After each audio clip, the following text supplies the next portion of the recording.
A very good morning all of you. Welcome to Wisdom Classroom. और हमारा question of the day session के साथ मैं वापस आ गई हूँ और हमारा फर्स्ट क्वेश्चन है आज का, which of the following is most resistant to sterilisation. और हमारे ऑप्शंस है ट्यूबरकल बैसिलाई, सेकंड ऑप्शन है वायरसेस, थर्ड ऑप्शन है स्पोर्स एंड फोर्थ ऑप्शन है प्रायॉन्स। तो 4 ऑर्गेनिज्म के नाम दिए गए हैं आपको और पूछा गया है कि इनमें से स्टरलाइजेशन के लिए मोस्ट रेजिस्टेंट कौन सा है। मोस्ट रेजिस्टेंट यानी कि नॉर्मली जो स्टरलाइजेशन से मरता नहीं है। तो जो पहला है ट्यूबरकल बैसिलाई। ट्यूबरकल बैसिलाई आपका एक तरीके का बैक्टीरिया है। ट्यूबरकल बैसिलाई बैक्टीरिया है।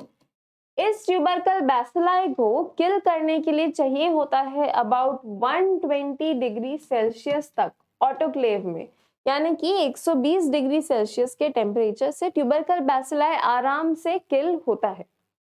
सेकेंड ऑप्शन है वायरसेस। वायरसेस को आपको लगता होगा कि वायरसेस जो है वो बहुत हाई टेम्परेचर पे किल होते होंगे, जो है वो ऐसा viruses are difficult to kill, पर ऐसा कुछ नहीं है। वायरसेस को किल करने के लिए सिर्फ 60 डिग्री सेल्सियस तक का टेम्परेचर चाहिए होता है ज्यादातर।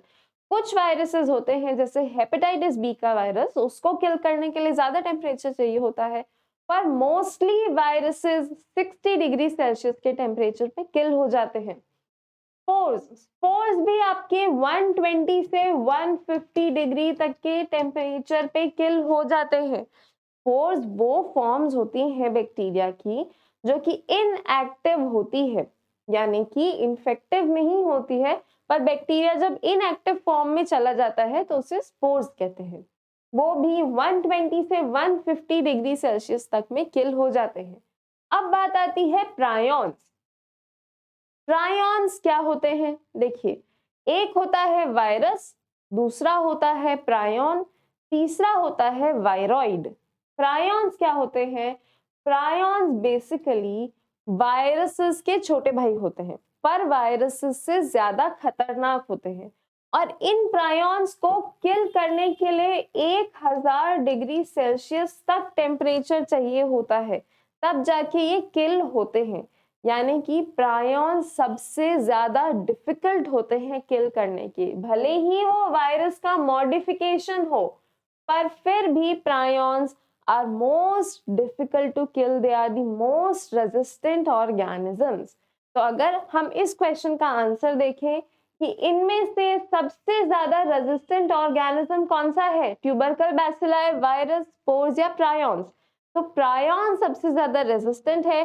वो ऑटोक्लेव से किल नहीं हो सकते हैं क्योंकि ऑटोक्लेव में इतना टेम्परेचर नहीं पहुंचता है, इसीलिए बाकी की 3 चीजें ऑटोक्लेव से बहुत आसानी से किल हो जाती हैं, पर प्रायॉन्स का इन्फेक्शन ऑटोक्लेव से नहीं बचाया जा सकता। तो इस क्वेश्चन का एकदम सही आंसर है ऑप्शन नंबर डी, प्रायॉन्स, जिनको बहुत हाई टेम्परेचर चाहिए होता है किल करने के लिए। तो मुझे उम्मीद है आपको ये क्वेश्चन समझ आया होगा। एक छोटा सा कंसेप्ट था ये। I hope you have a very nice day. Thank you.